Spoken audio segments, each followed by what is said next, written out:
Monsieur le chancelier Ménard, Monsieur le président et vice-chancelier Laurie, Monsieur le président du conseil d'administration, invités d'honneur, confrères et consoeurs de promotion, parents et amis. Wow! Great pleasure and an honor to receive an honoris causa from Concordia University. I accept this honor with humility and in the name of all my colleagues and graduate students who have made it all possible over the past 30 years. I'm most honored to be part of your esteemed institution and of Concordia University large family, and especially to receive the award in this prestigious hall.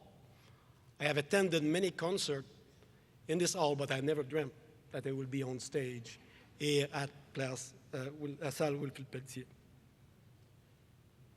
Aujourd'hui, je veux justement vous parler brièvement de la famille.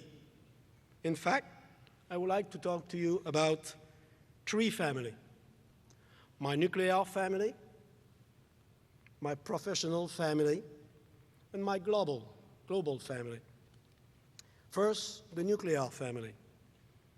The critical importance of education. I'm from a very large family, 8 brothers and sisters. Some of them are here with us tonight. And from a small village in the eastern township, Lac Drolet.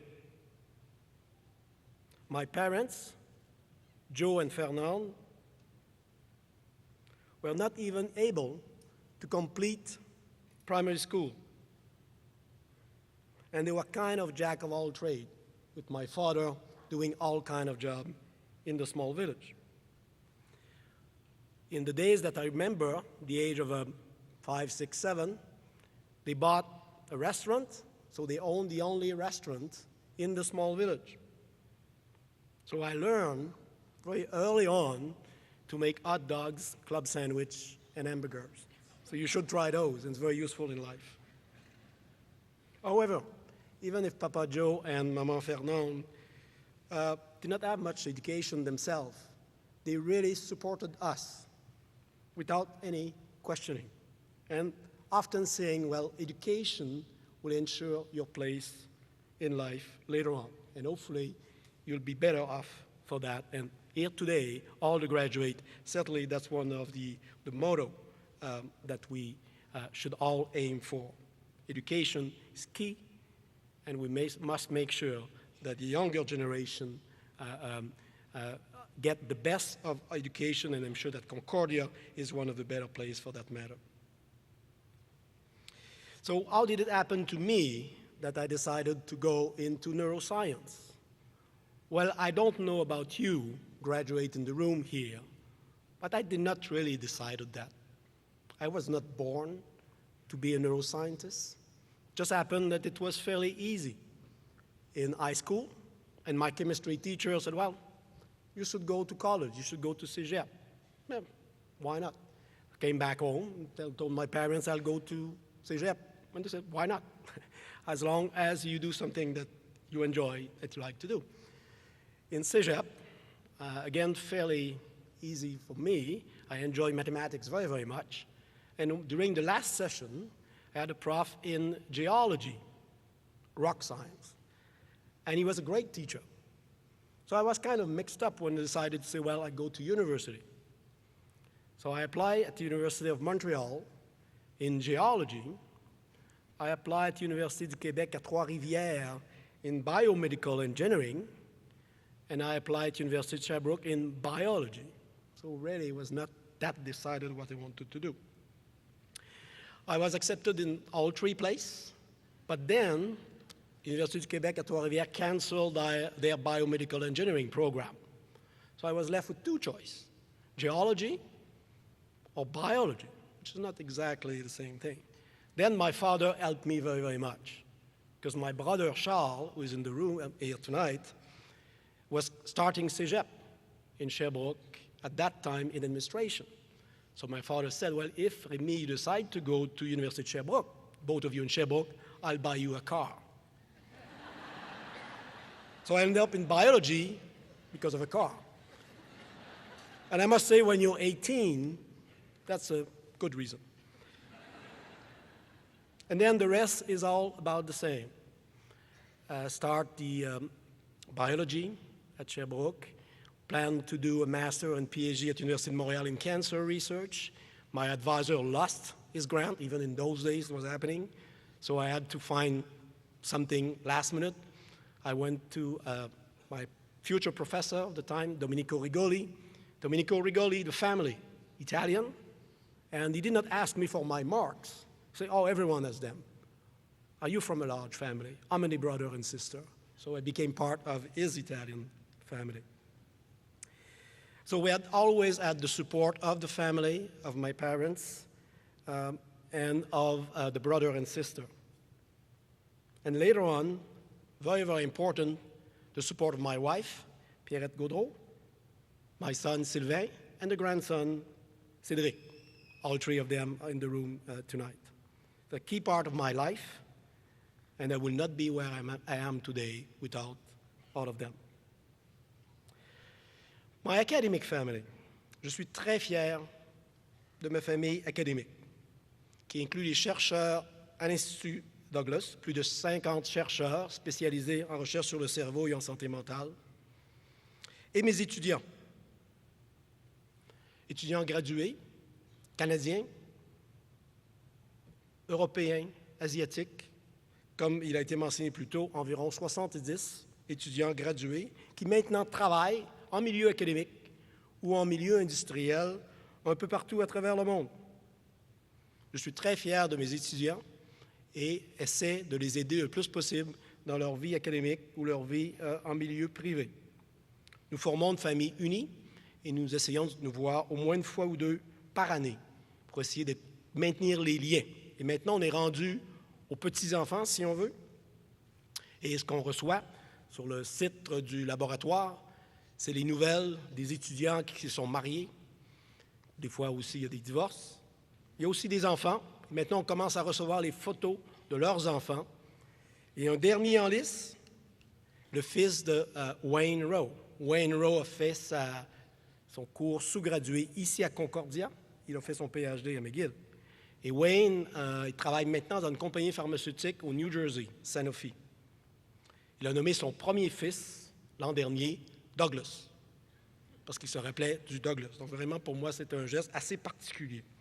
Donc, souvenir très, très précieux de mes étudiants et du phénomène de la découverte. Peut-être pour vous, étudiants dans la salle qui graduez aujourd'hui, c'est ce qui est le plus intéressant dans la vie d'un chercheur. Comme il a été mentionné, j'ai des rôles administratifs à différents niveaux à l'Université McGill et au gouvernement fédéral. Et on rencontre des personnes importantes. On rencontre des présidents d'université, des chanceliers, des recteurs, des ministres. Des fois, c'est frustrant. On passe notre journée à discuter, on a l'impression de ne pas accomplir vraiment ce qu'on devrait accomplir. Et c'est toujours pour moi le clou de la journée, c'est vraiment de retourner au laboratoire, m'asseoir avec les étudiants, de regarder sur le microscope avec un étudiant et de dire « Wow! Avez-vous vu ça? » C'est la première fois. On est les deux premiers humains à observer ce phénomène. Personne avant nous, dans l'histoire de l'humanité, avait observé ces phénomènes-là. C'est un moment de découverte tout à fait fascinant. Après ça, ça nous prend 10 ans à convaincre qui que ce soit que c'est important, mais ça, c'est une autre partie du problème. Donc, le plaisir, vraiment, de la découverte est quelque chose d'unique. Et j'espère que ça va permettre, ce plaisir de la découverte-là, de convaincre certains d'entre vous, gradués, de faire une carrière en recherche. C'est peut-être pas, faire une découverte, c'est peut-être pas comme gagner la Coupe Stanley, mais je dois dire que c'est très, très stimulant pour toute l'équipe de chercheurs et l'équipe du laboratoire. Finalement, la famille globale, the global family. Well, this is a very, very precious one as well. And these include all who suffer from a mental illnesses. Brother, son, friend, colleague, we all know someone who suffers from a mental illnesses, major depression, bipolar disorder, schizophrenia, post-traumatic stress disorder, Alzheimer's disease, various forms of addiction. Mental illnesses are not rare. About 20% of us will suffer from mental illnesses during our lifetime. So here, if I look at that, at least the first row will suffer from mental illnesses.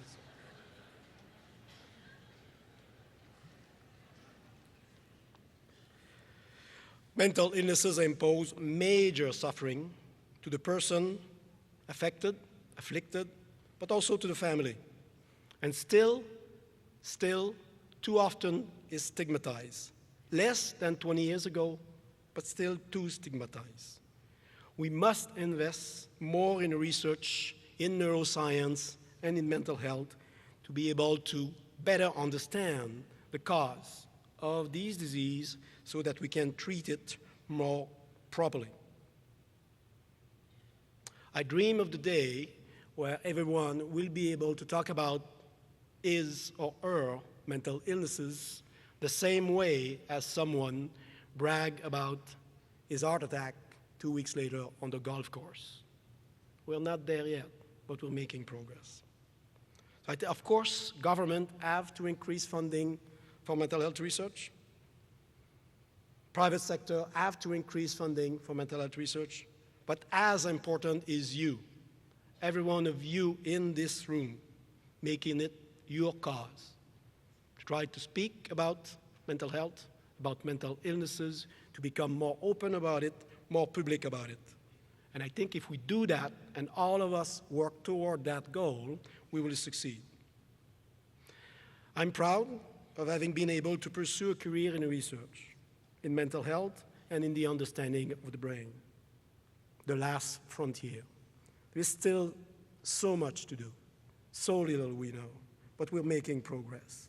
And I think with the commitment of the next generation of you, students that are graduating today, will succeed and will be able to offer a better quality of life for all the loved ones that suffer from mental illnesses. I'm counting on each and every one of you, and I'll come back in a few years' time to see if we have succeeded, to see if you have succeeded in meeting the challenge. Encore une fois, merci pour cet honneur. C'est un très grand plaisir pour moi de maintenant faire partie de la famille de l'Université Concordia. Many thanks and most sincere congratulations again to all the graduates. Merci beaucoup.